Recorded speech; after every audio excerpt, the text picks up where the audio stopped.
রহমতুল্লাহি বারকাতুহু। দ্রুত অস্ট্রেলিয়ার নাগরিকদের দ্রুত ছাড়ার নির্দেশ ইরান। অর্থাৎ ইরানের যত আমেরিকান নাগরিক আছে ট্যুরে যায় বা ভিজিটে বা যেভাবে আছে তাদের দ্রুত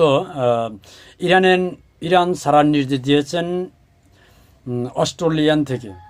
তার মানে ইরানে অতি দ্রুত খুব বড় একটা ঝামেলা সৃষ্টির আশঙ্কা নয়, বড় একটা ঝামেলা করবে, এটা হচ্ছে এরকম বাস্তব চিত্র উঠে এসেছে।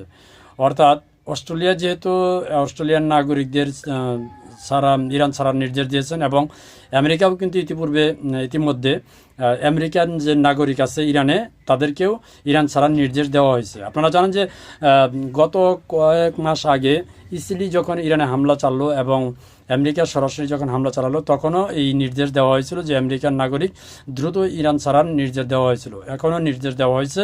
তার মানে ইরানে খুব বড় ধরনের কিছু একটা ঘটতে যাচ্ছে।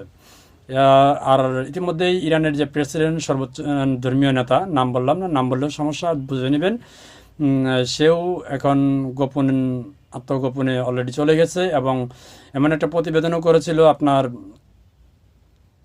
যুক্তরাজ্যের অর্থাৎ লন্ডনের পত্রিকা দ্য টাইমস।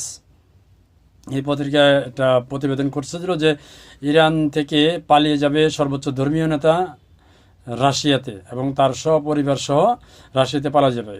এটা প্রতিবেদন করার কারণ দুটো হতে পারে। এটা হচ্ছে সত্যি সত্যি সে চলে যেতে পারে, আর আরেকটা কারণ হচ্ছে ইরানের যে বিক্ষোভ চলছে সেই বিক্ষোভকারীদের চাঙ্গা করতে এই প্রতিবেদনটা করা হতে পারে। এই দুইটা কারণ হতে পারে। তো যাই হোক, এখন ইরানে যে বড় ধরনের একটা ঘটনা ঘটাবে এরকম প্রতিবেদনে বোঝাই যাচ্ছে।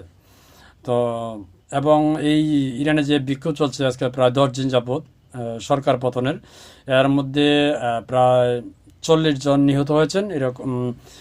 এই প্রতিবেদনটা করছে আপনার রয়টার্স, আর যুক্তরাষ্ট্রের দ্য টাইমস প্রতিবেদন করছে অলরেডি 32 জন মারা গেছে, কিন্তু ইরানের কোনো সংবাদ বা গণমাধ্যমে কোনো নিহতর খবর পাওয়া যায়নি। তবে 2 জনের খবর পাওয়া গেছে সামরিক বাহিনী।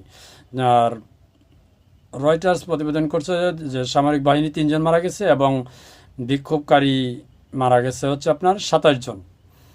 আর দ্য টাইমস অর্থাৎ যুক্তরাজ্যের যে প্রতিবেদন, তারা প্রতিবেদন করছে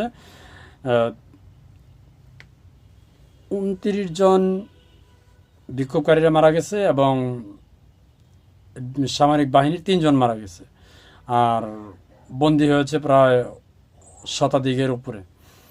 তো এই ইরানের এই বিক্ষোভকারীদের উপর যদি হামলা করে ইরানের সরকার, তাহলে সরাসরি আমেরিকা হামলা চালাবে, হস্তক্ষেপ করবে, সামরিক অভিযান চালাবে। ডোনাল্ড ট্রাম্প এটা তো আগেই ঘোষণা করে দিয়েছে। তার মানে এই ইরানে এখন বড় ধরনের একটা ঝামেলা হবে, এটাই বাস্তব হতে চলছে। আর যদি হয় তাহলে ইরান ভেঙে যাওয়ার সম্ভাবনা বেশি। তো আল্লাহ তাআলা ইরানকে হেফাজত করুক, আমিন। সবাই দোয়া করবেন। ধন্যবাদ সবাইকে। আসসালামু আলাইকুম ওয়া রাহমাতুল্লাহি ওয়া বারাকাতুহু।